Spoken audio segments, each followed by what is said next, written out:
মতুয়াদের যেভাবে ওই নাগরিকত্ব দেখিয়ে আপনারা গাজর দেখিয়েছেন, মতুয়াদের প্রতিনিধি ভারতীয় জনতা পার্টির লোকসভার সাংসদ এবং বিধায়করা বলছে যদি মতুয়ার নাম বাদ যাবে। এ আবার তৃণমূল বলছে না, বিজেপির লোকেরাই বলছে। দুর্নীতি বন্ধ করার কথা বলছে, আর সবথেকে বড় দুর্নীতিবাজটাকে পাশে বসিয়ে প্রেস কনফারেন্স করছে, যাকে টিভির পর্দায় টাকা নিতে দেখা গেছে। এই হচ্ছে ভারতীয় জনতা পার্টির রাজনীতি।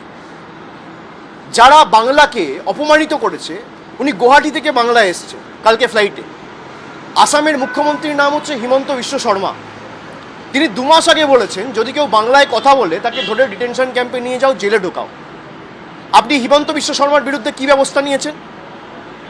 বাংলার ইতিহাস জানে না। রবীন্দ্রনাথ ঠাকুরকে আজকে বলেছে রবীন্দ্রনাথ সান্যাল। রবীন্দ্রনাথ ঠাকুরের জন্মস্থান জানে না। এদের নেতারা মা দুর্গার বংশ পরিচয় নিয়ে প্রশ্ন তোলে, ঈশ্বরচন্দ্র বিদ্যাসাগরের মূর্তি ভাঙে, স্বামী বিবেকানন্দকে বামপন্থী প্রোডাক্ট বলে। তাদেরকেই পাশে বসিয়ে অমিত শাহ প্রেস কনফারেন্স করে বলে সোনার বাংলা তৈরি করব। এই হচ্ছে বিজেপির প্রকৃত স্বরূপ। সুতরাং বিজেপি সম্পর্কে যত কম বলা যায় তত ভালো, গলা বিশ্রাম পাবে। গত নির্বাচনে এরা নির্বাচনের আগে পরিযায়ী পাখির মতো আসে। যখন বাংলার মানুষ 100 দিনের টাকা পায়নি, হা করে চিৎকার করেছে, তখন একদিন এসে মানুষকে রিলিফ দেয়নি। আজকে 2 মাস পর নির্বাচন, তাই হঠাৎ করে বাংলার কথা মনে পড়েছে। পরিযায়ী শ্রমিক, পরিযায়ী পাখির মতো। আজকে পরিযায়ী শ্রমিক থেকে শুরু করে বয়স্কদের যেভাবে হ্যারাস করা হচ্ছে এসআইআরের নাম করে, আজকেও একজন রামনগরে মারা গেছে, গতকালও একজন রানীবাঁধে মারা গেছে। রোজ সকালে একটা করে মৃত্যু সংবাদ। কটা বিজেপির নেতা সাংসদ গেছে এই মানুষগুলোর পাশে দাঁড়াতে? যারা মারা গেছে তারা ঘুষপেটিয়া, যাদের নাম বাদ পড়েছে। নির্বাচন কমিশন কেন এখনো পর্যন্ত তালিকা প্রকাশ করে প্রমাণ করতে পারছে না এদের মধ্যে কজন রোহিঙ্গা ছিল, কজন বাংলাদেশি ছিল? আজকে তো দেখলাম স্বরাষ্ট্রমন্ত্রী রোহিঙ্গার বাংলাদেশি নিয়ে কিছু বলছে না। এতদিন এসে খালি বলতো রোহিঙ্গার বাংলাদেশ। বাংলাকে অপমান করার যে চক্রান্ত, ষড়যন্ত্র, বাংলাদেশি বলে দাগিয়ে দেওয়া, বাংলাকে অপমানিত করা, বিজেপি শাসিত রাজ্যে বাংলার মানুষগুলোকে ধরে ধরে তাদের উপর অত্যাচার করা।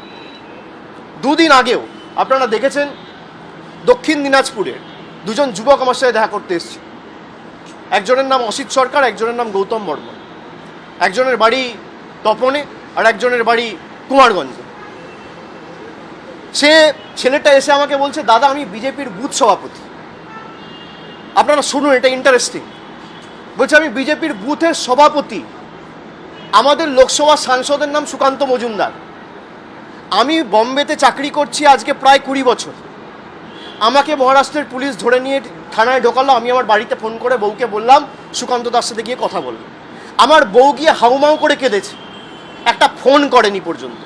মহারাষ্ট্রের সরকার বিজেপির, আর বালুরঘাট সাংসদের নাম হচ্ছে সুকান্ত মজুমদার। এই হচ্ছে বিজেপির প্রকৃত স্বরূপ। বলছে আমাদের একমাত্র দোষ আমরা বাংলায় কথা বলেছি, বিনা কারণে কোনো রকম কোনো কারণ ছাড়া আমাদেরকে 7 মাস জোর জবরদস্তি জেল খাটিয়েছে। এরকম ভুড়ি উদাহরণ রয়েছে, 1000-এর উপর কেস রয়েছে। আর সব বিজেপি শাসিত রাজ্য, হয় উড়িষ্যা, নয় মধ্যপ্রদেশ, নয় ছত্তিশগড়, নয় রাজস্থান, নয় দিল্লি, নয় মহারাষ্ট্র। অমিত শাহ জবাব দেবে? এবিপি আনন্দ, এগিয়ে থাকে, এগিয়ে রাখে।